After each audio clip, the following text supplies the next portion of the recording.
Hey, everybody out there, welcome back to 91.8 The Fan. I have a very special guest with me. Would you care to introduce yourself to all the awaiting fans out there? Hi, everyone. I'm Andy McAvin, and I'm a voice actor.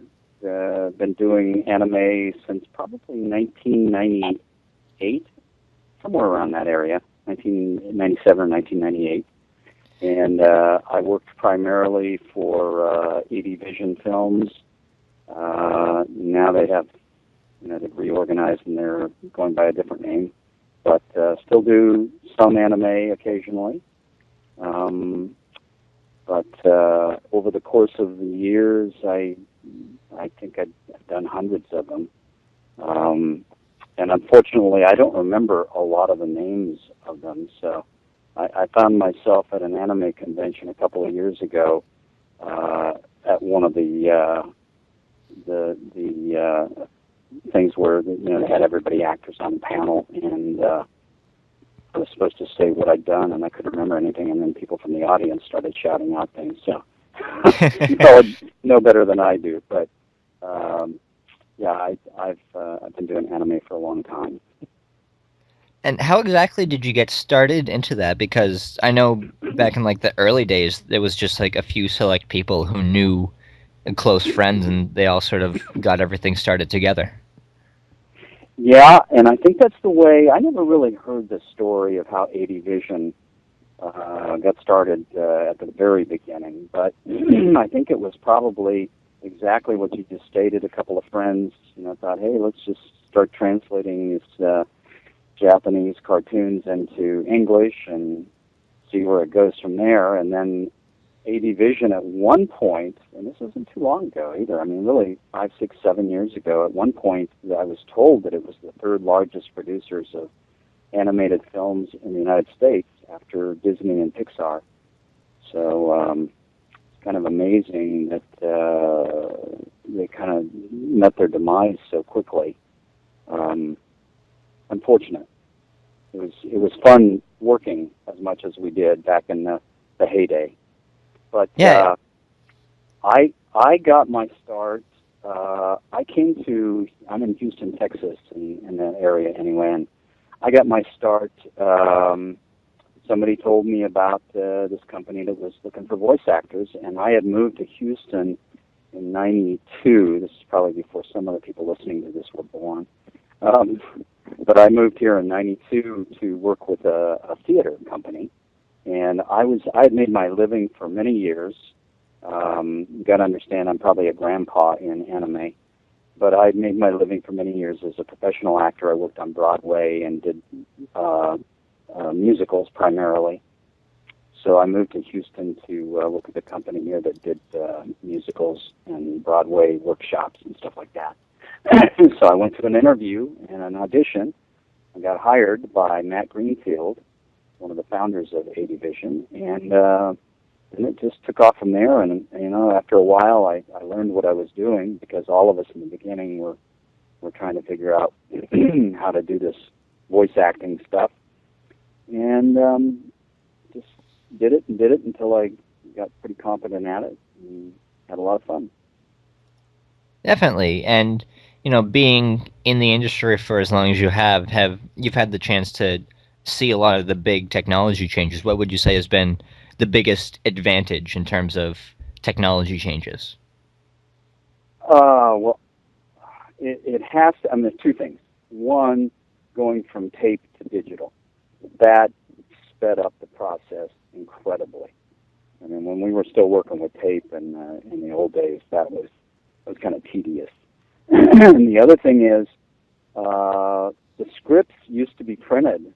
I mean, the Matt and the other directors would print them out, and we'd have reams of paper, and you'd have to, go make your eyes go from the paper to the screen as you were recording, trying to match lip flaps. And then finally, they got it so that they had the script on camera or on this video screen, monitor screen, so you could do that and just make your eyes go back and forth to the picture on the screen and to the script. I mean, I don't know whether I'm describing that right, but it made it a lot easier. I'll bet, and I can see where that would definitely be a big advantage. I've never really heard anybody mention. Everybody says, "Oh yeah, switching over to digital was one of the best things," but I would imagine being able to have the script directly next to the video and the lip flaps that you have to match would be a Yeah, huge advantage. and the other thing is, and the reason, one of the reasons why that is so much better is that a lot of times the director was not the writer of the translation, and the translators varied from being competent to totally incompetent, and sometimes the director was involved in rewriting, and I might also add sometimes the actors were involved in rewriting. There were quite a few times, especially with certain directors who will remain nameless, who weren't all that good at rewriting. So, sometimes I found myself rewriting or making suggestions about rewrites. But in the old days, we'd have to have a pencil or a pen and start like trying to fit in between the margins what the rewrite was. And now the director has it hooked up to his laptop, and he'll just like change it and edit it right there, and it just magically appears on the screen. So that's a lot easier. Definitely. And you've been fairly active since ADV and then their bubble burst, and now you've done a couple things with their renamed Section 23, Sentai Filmworks, whatever they prefer to go by. What would you say is one or two of your most memorable roles? Uh, Most memorable roles ever, or since the demise, or Um, let's go with both. Before okay. the fall and then because after. because frankly, I don't know that much about the newer stuff that I've done. I just, it hasn't stuck in my brain. I do it so part time, and I really don't go in to record that much because I need the money or anything. It's mostly because I work for Stephen Foster, the director, and I just enjoy working with him, and it's kind of fun getting together and doing the stuff. But I don't pay much attention to the titles and stuff anymore. But in the past, over the years, there were a few that stuck out in my mind. Most of the ones that I really enjoyed doing were the comedy. There was one called something like, I mean, here we are with the Japanese titles. I should have brought my laptop and pulled it up. Abenobashi Shopping Arcade or something like that. I played the grandpa in that, and that was a lot of fun. And there was another one where I played a Columbo type character. Dude, I can't remember what the name of it was. I mean, I'm really lame when it comes to remembering this stuff. Ah, that's fine.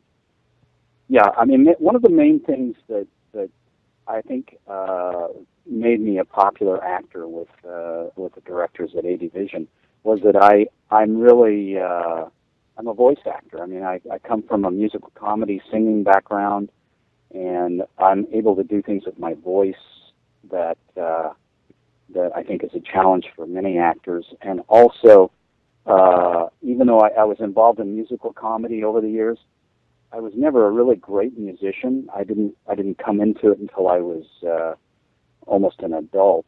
So a lot of times I learned by imitation, like when I was learning how to sing and how to learn new music and new songs. And so a lot of times in the booth, when directors would be directing me, they'd say, "Oh, this is what I'm looking for," and they'd give me a read, and I was able to mimic it back pretty exactly. And I think that was something that made me valuable as an actor. Yeah, definitely being not necessarily a voice double, but a mimic for certain character types definitely helps, especially when, you've got one series where you're a villain, one series where you're just a stand-up comic type of guy. Yeah, and able to do it quickly. I mean, that's the thing. I think sometimes they would get actors. I mean, I'd hear stories but they would get actors in there that were obviously, they were talented actors and had done stuff, but they weren't able to just flip the switch and just, come up with something like off the cuff. A lot of actors are very method based, and I think I can get into method acting, but in musical comedy, it's basically just sell it. And so I'm able, if a director gives me a clue of what they want, then I can usually come up with something on the spur of the moment. Definitely, and that's a big advantage sometimes, not just in acting, but in everyday situations when you have to pull something out of nowhere. Exactly. And now, what I do for a living is I teach people how to fly powered paragliders. That sounds like And an interesting career change. How did that whole thing come about? well, in both instances, I'm flying by the seat of my pants. So yeah, I guess I'm a Peter Pan type, going from an actor to teaching people how to fly powered paragliders. Um, but I've never been able to work at a 9 to 5 job. Never really fit into my psyche. So I've been flying powered paragliders for 15 years and have been teaching for 12 years. And as a teacher, doing what I'm doing, I have to change my tactics quite often. I have to be able to evolve quite quickly and figure out, how my students are going to learn, and because everybody has a different learning technology. Some people are tactile learners, some are audible, and so forth. So I can't teach every student in the same way. So I have to improvise all the time. So yeah, the acting background kind of prepared me for that. That's an interesting way to look at it. And now, for those who are uninformed, powered paragliding is not the same thing as jumping out of a plane. It's actually sort of a self-controlled type of thing. Yeah, my website is ufly2.com. That's the letter U, FLY, number 2.com. And powered paragliding is is an ultralight, and you actually take off from the ground. You kite your wing, which is a paraglider wing, a kind of advanced parachute. It's a lot more efficient than a parachute. It doesn't fall out of the air quite so quickly as a parachute does, but it glides through the air, and you kite it like a big kite, and then you have a backpack or a motor on a trike platform, and you take off and can fly around like Peter Pan. And you can fly for hours on end if you choose. And I've done this all over the world. Actually, I've done it in Hawaii, and Mexico, and Belize, Chile, Peru, the Middle East, all over the United States. I mean, it's a real hoot. Yeah, it certainly seems like something where if, you're not really into the whole idea of skydiving or skygliding, then this could kind of be the thing for you to sort of get accustomed to being in the air. The closest I've ever had was I went up in a hot air balloon once, but that was quite some time ago. Well, that's fun. Yeah, You it know, was definitely an adventure, but is it's that probably is the that in New closest I'll England? get. Yep. There was it was actually a birthday present that my grandmother took me and a couple of my cousins out because we all have birthdays around the same time, and Sweet. we all went up in a hot air balloon for a day, and that was quite an adventure. And did your granny go with you? Yeah, we all went up. Excellent, excellent. Well, have you ever been or heard of the big balloon fiesta out in Albuquerque, New Mexico? I have actually back. Don't want to date myself too much, but back when I was a kid in elementary school, I actually had a class pen pal who lived out in Albuquerque, and he told us all about the big balloon festival out there, and I thought that was one of the neatest things. Yeah, that's the granddaddy of them all. I actually was out there a couple of years, but it's been back a while. It's been back far enough. Would have been like '99 or 2000, I think, when Kodak was the sponsor of it. Oh wow! So it was when people were still using film, the dark ages, right?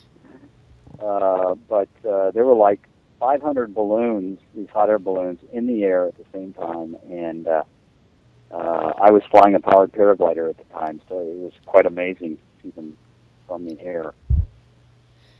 And that's pretty cool. You know, usually hot air balloons sort of steal the thunder, but were there a lot of paragliders out there too? Well, there were, and they were the hot air balloonists were kind of. I've used that term to describe their reaction. They were afraid of us stealing their thunder because we were so much more mobile than them. I mean, they're kind of static, and Right. so it was actually kind of cool to have powered paragliders in the air at the same time. But they were kind of resistant to that, so we kind of had a problem with it.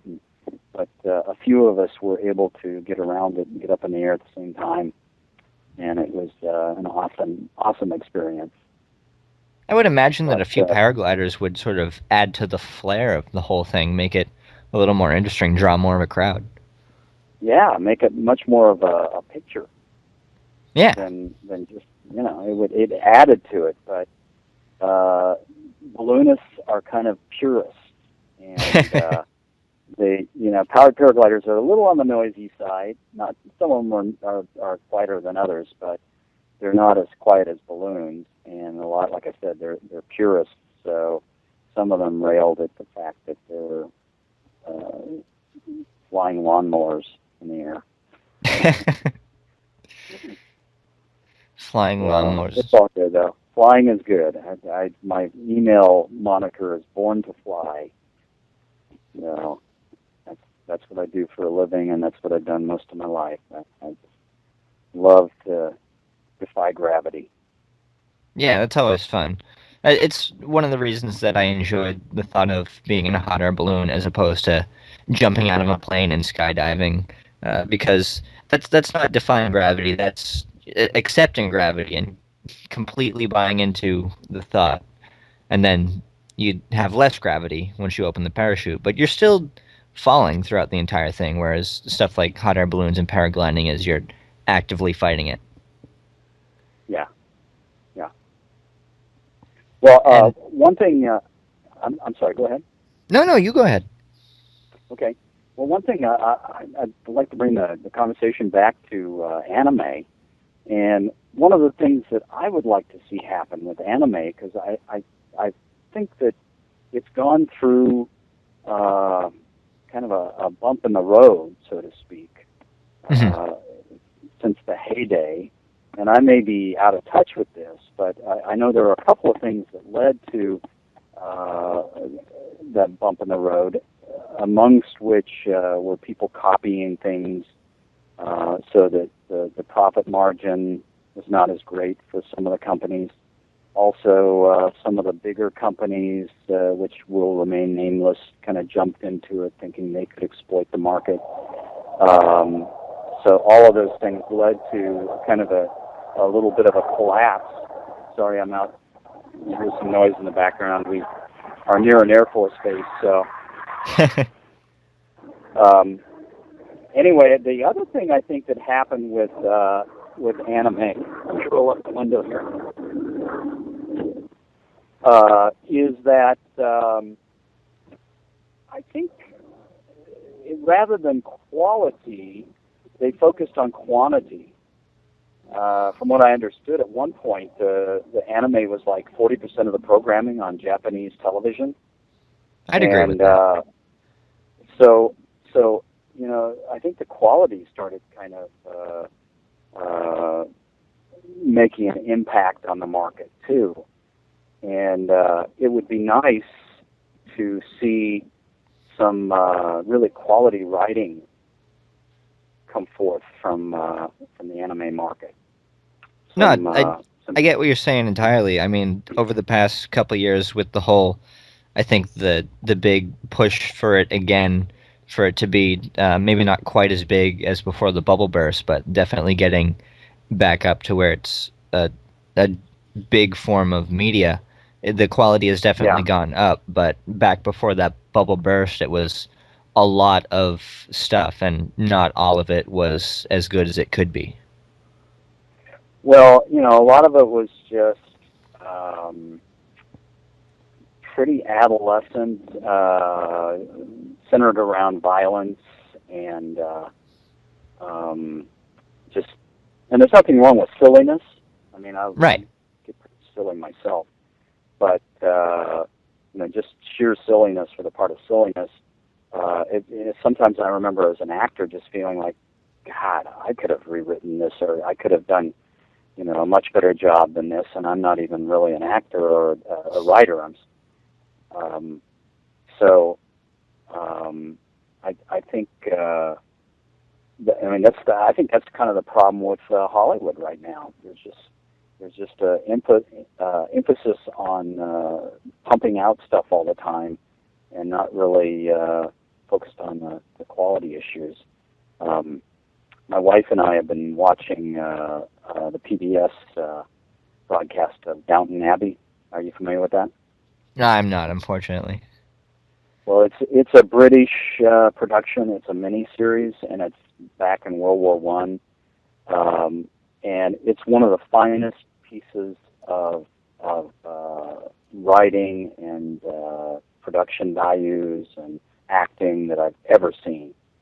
I mean, it's just brilliant. And part of the reason I think it's brilliant is because whoever's writing it is really focused on making it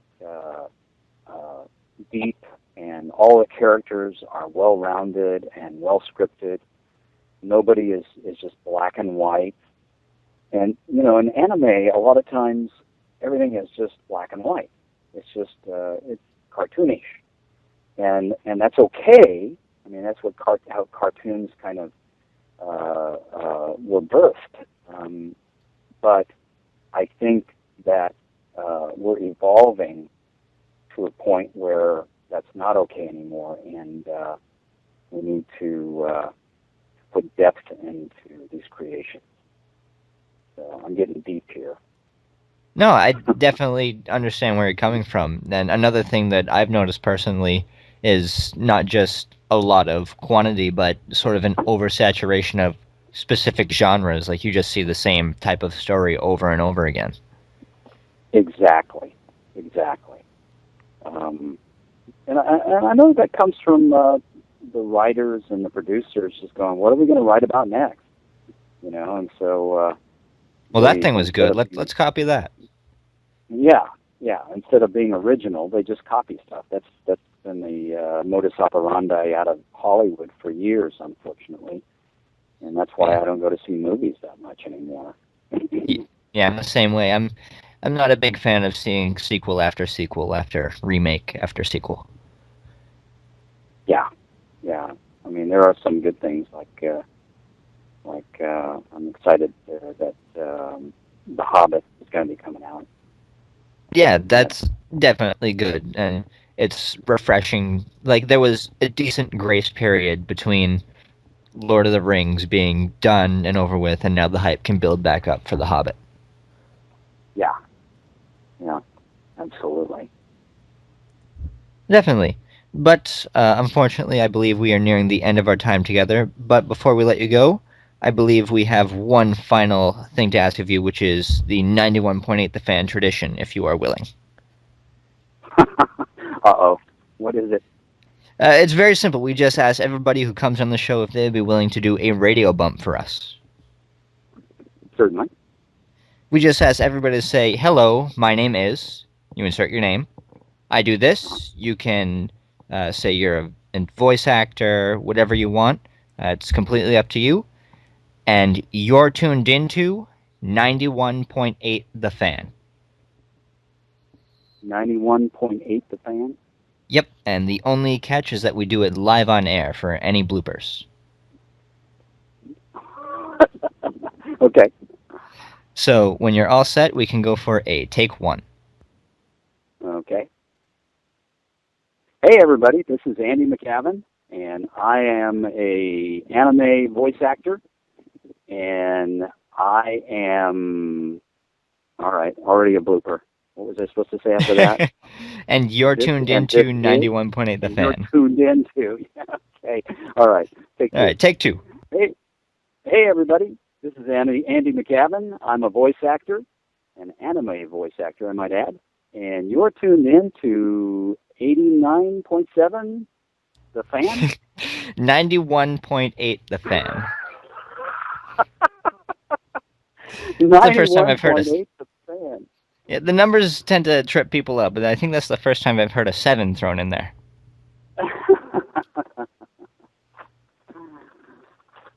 All right.